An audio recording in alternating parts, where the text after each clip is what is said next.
Garal ओकणाऱ्या Pakistani क्रिकेटपटूंचं Instagram account भारतामध्ये बंद करण्यात आलंय। पाकिस्तानी क्रिकेटपटू बाबर आझम, मोहम्मद रिजवान, शाहीन आफ्रिदी, हारिस रऊफ, शादाब खान आणि नसीम शाह यांच्यासह अनेक सक्रिय खेळाडूंचे इंस्टाग्राम अकाउंट भारतामध्ये ब्लॉक करण्यात आले। ज्या इंस्टाग्राम अकाउंट्सवर कारवाई करण्यात आली त्यामध्ये पाकिस्तान क्रिकेट बोर्डाच्या अधिकृत अकाउंटचा देखील समावेश आहे। भारताचा पाकिस्तानवर सुरू असलेल्या सायबर वॉरबाबत सायबर तज्ञ ओमकार गंधे यांच्याकडून अधिकची माहिती जाणून घेतली आमचे प्रतिनिधी किरण ताजने।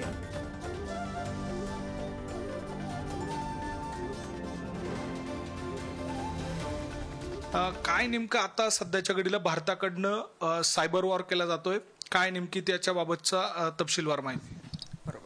तर पहलगामचा जो हल्ला झालाय त्यानंतर भारताने खूप स्ट्रॉंग ॲक्शन्स घ्यायला सुरुवात केलेली आहे। त्यामध्ये सगळ्यात महत्त्वाची ॲक्शन म्हणजे जे काही पाकिस्तानी इन्फ्लुएन्सर्स आहेत किंवा त्यांचे जे काही सेलिब्रिटीज आहेत, ॲक्टर्स आहेत, ॲक्ट्रेस आहेत किंवा जे काही स्पोर्ट्स पर्सन आहेत त्यांचे सगळ्यांचे इंस्टाग्राम आणि फेसबुक अकाउंट सगळ्यात पहिल्यांदा बॅन करायला सुरुवात केलेली आहे।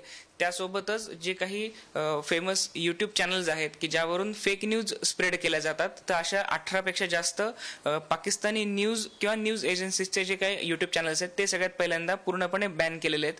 त्यासोबतच जे काही पाकिस्तानी युट्यूबर्स आहेत त्यांचे सुद्धा आता चॅनल्स बॅन करायला थोडी थोडी करून सुरुवात झालेली आहे। एकूणच जर बघितलं आपण तर ज्या पाकिस्तानी सेलिब्रिटीज कडून किंवा इन्फ्लुएन्सर्स कडून भारताला सगळ्यात जास्त वॉच टाइम मिळतोय किंवा त्यामुळे त्यांचा कदाचित फायदा होऊ शकतोय किंवा तिकडून काही न्यूज किंवा फेक गोष्टी स्प्रेड होऊ शकतात, या सगळ्या गोष्टींकडे पाकिस्तानवरती पूर्ण एक आपला भारताचा एक वचक असला पाहिजे यासारखं भारताने पूर्ण ह्या गोष्टी बॅन करून टाकलेल्या आहेत। जे सेलिब्रिटी आहेत, खेळाडू आहेत, त्यांचा जो एकूणच वॉच टाइम आहे तो भारतीयांचा मोठ्या प्रमाणात आहे आणि तो एक प्रकारे बंद करून भारतीय एकूणच व्यवस्थेकडनं पाकिस्तानच्या या सगळ्या सेलिब्रिटींना मोठा दणका दिल्याचं मानलं जात आहे।